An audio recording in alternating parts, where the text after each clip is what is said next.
Yay! Back. Today we're gonna make a few punches actually, but I'll do it in separate videos. I'm gonna use coil spring 5160. This is from an old pickup truck. Here's the. So what I did was I just cut it right in line there, cut it in half. And I did the same on the other side, blah, blah, blah, blah, blah. So, a good tip is if there's no set length for these, but what I would suggest is if you do, let's say, chisel work on a piece, a railroad spike, perhaps, and you set this down and you hit it. The problem is, whatever you're hitting is so hot, it burns the crap that's out of your hand. So you want a bit more length. Something like this works better, right? It's a little longer. So that's what I go by. So today I'm just gonna do a round punch, pretty much to punch and drift holes for rivets or whatever you need, and I'm gonna do it out of this beefy chunk coil spring. We're ready. Let's jump into her. Before we go, what you're gonna need is a piece of iron pipe, 2 feet long. It can be a foot long, doesn't matter. I use these they're really inexpensive. If you go to a hardware store, you can buy these. It's cheap. I use these to bend these into shape, or anything else for that matter. Instead of putting it on my anvil, trying to bend with a hammer. I'm lazy like that. So, okay, now we can go to the forging part.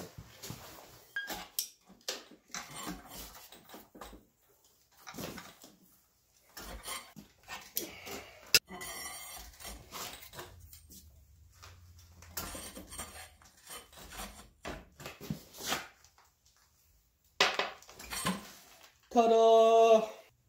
Let's continue to make this thing purty and straight.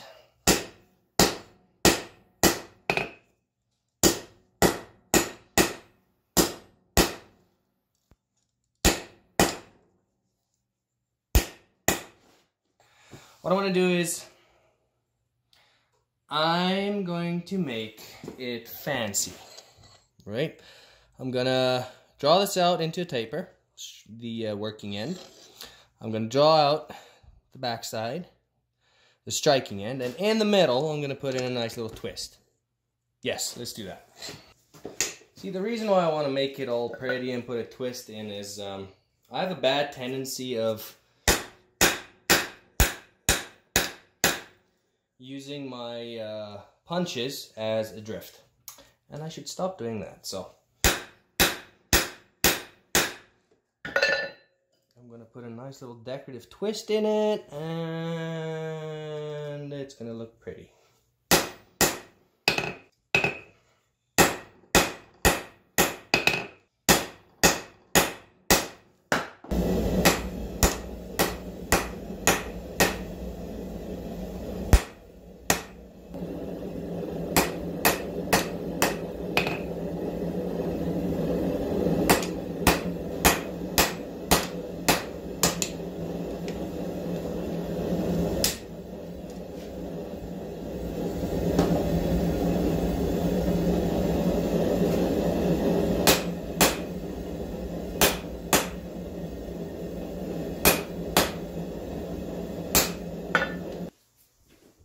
Okay, let's start putting this taper in.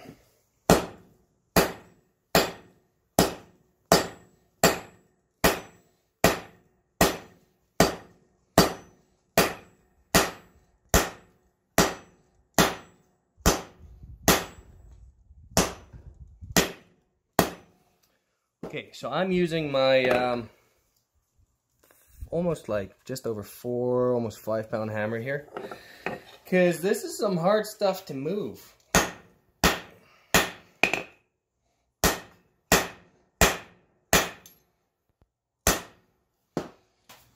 So now to extend this taper, you will come in and right on the shoulder here, where it goes from flat into your to your taper, you start forging there. And then work towards the tip. See, now, look at the length of that taper now. Right? And as you can see, this tip has a cold shut that you can fix right in the end when you cut it off. So that's not a problem. Okay, I'm happy with that length. It is at, I'm gonna say just over 3 inches of a taper.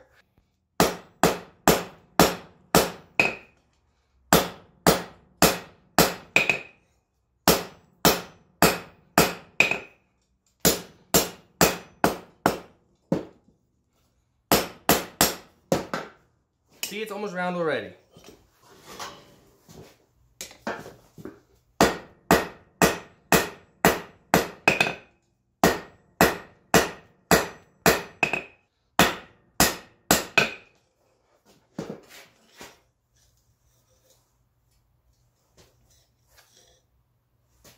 Sweet!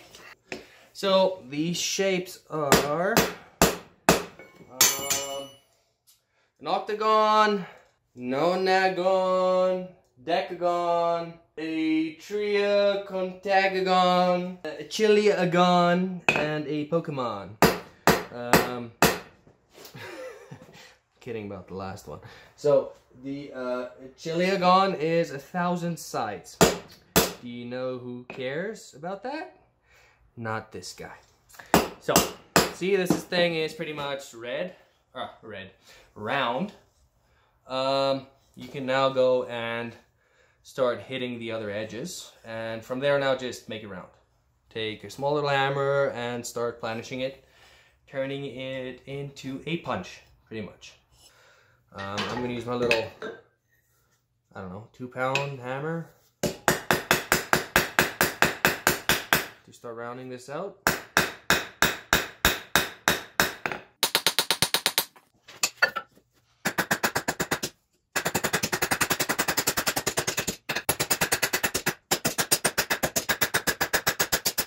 So this ugly hunk of metal is at 11¼ inches, way too long. I want it around 9, maybe just under. So I am going to measure out 9 inches from the tip, cut that off. I will put a short little taper in, and then I will crisp up all 4 sides. And after I do that, cut slots into all 4 sides, and then what I want to do is I want to twist it 3 times clockwise and then untwist it 3 times counterclockwise. So a full 3 rotations to the right, full 3 rotations to the left, and then we will probably straighten it out and get into heat treating. And there it is. Cut that back end off. Put a little chamfer on the end. And I cut the cold shut off.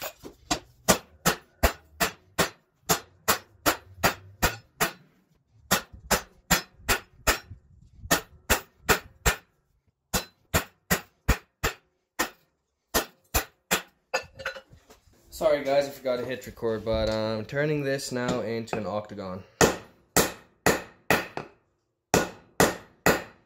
I'm not going to make it round. This is pretty much just for show. Okay, that looks pretty nice. Straighten her out. So from here on, we're going to cut the slots in on all 4 sides and then do the twist. Getting closer to the end, can't wait. This is the line where I will clamp it. Ooh, my hand is burning. And just like that, everything's done. I'm kidding. I already did the other 3 sides. Whew, that's hot.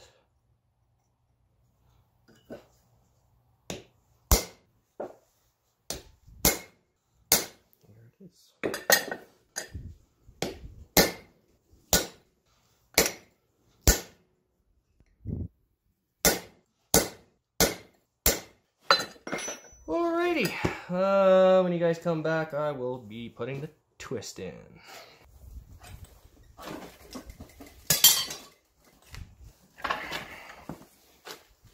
Clockwise.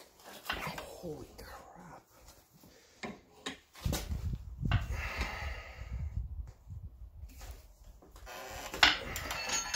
Nope, need more heat.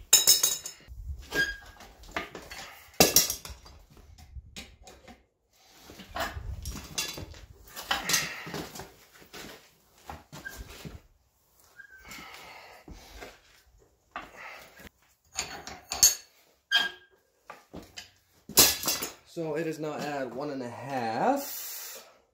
I might just do 2.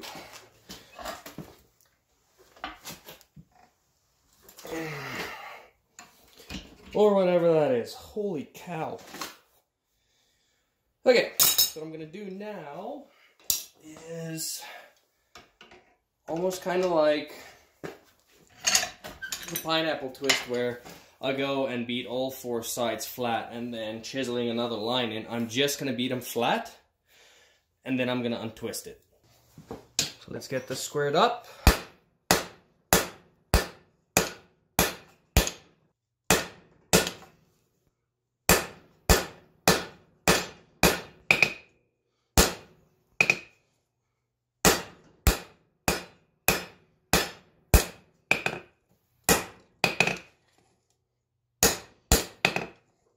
Cool. Now to untwist it. It's gonna be fun.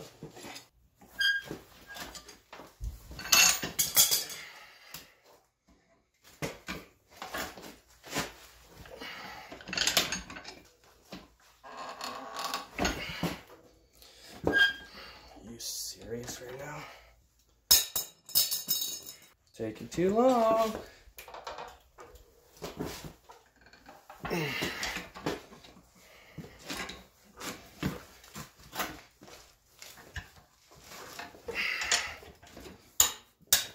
Good enough. And there it is.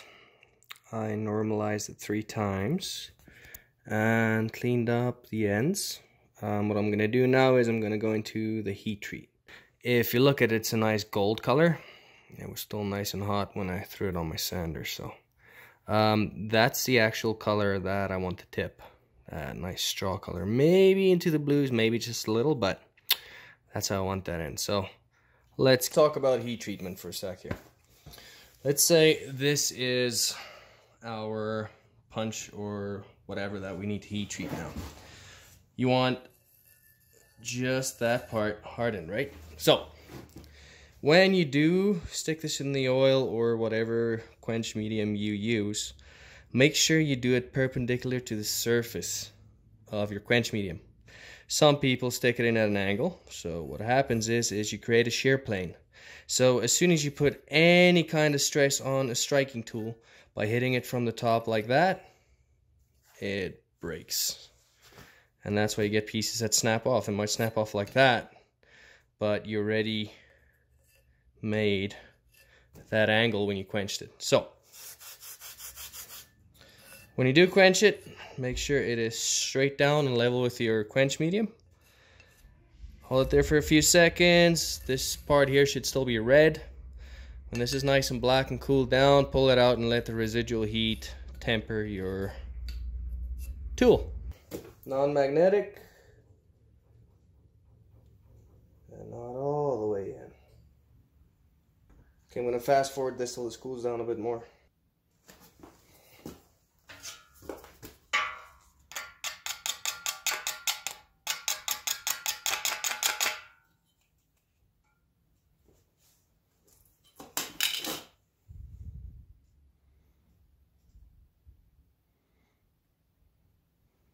Tip is almost gold. It's a nice dark orange now. And quench. And there you have it. Our round punch. I'm kidding. That's the old one. There's the new one. I like it. Feels great in the hand. and we should test it out a bit, I think. Okay, let's test it on a piece of stainless steel, cold. I'm kidding, this is just aluminum. Let's try it out. Boom! No cracks. Cut it in nicely. Yeah, we should try it on a piece of...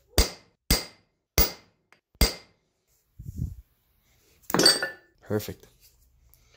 And what I meant by the reason why I wanted to make this is because I use my punches as drifts. Is you're supposed to, like, you know, drift it up to there, but see, this is a octagon shape. I drifted all the way to the end.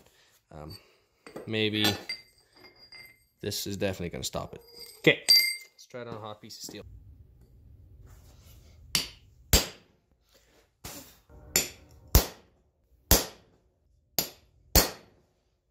This is going to be great. Look at that.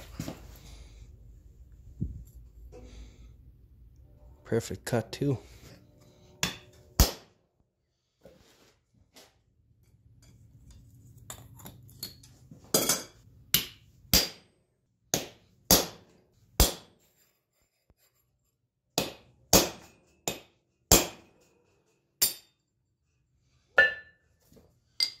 This thing's amazing.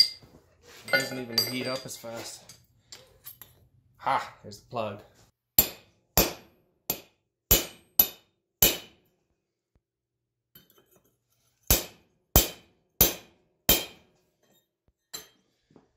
So now we got the plug through.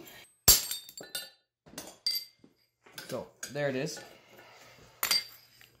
So of course now you can drift this because you want to put a rivet through for your tongs.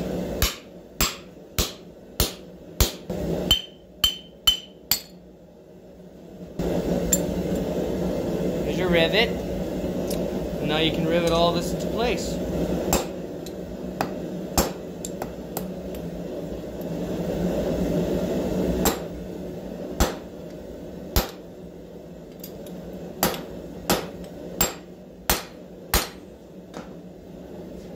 There you go. It's been plugged, riveted, done and dusted. Hope you guys like this one. Turned out really good. Works like a freaking charm. So I still have a few punches to make.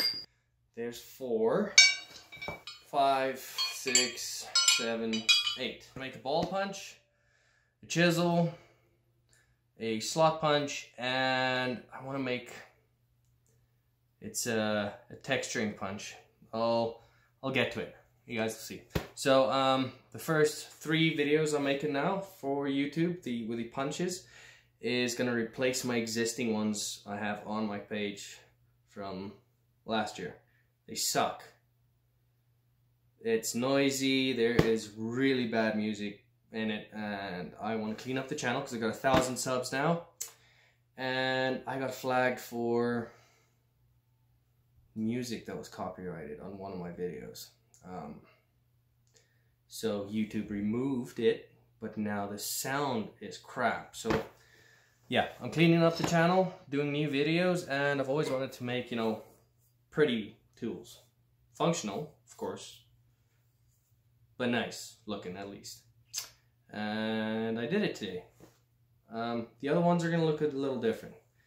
The texturing up here didn't come out as good as I wanted it to, so maybe the next one I'll do a mosaic twist. That's always a winner, always. And yeah, I'll catch you guys on the next one. See ya.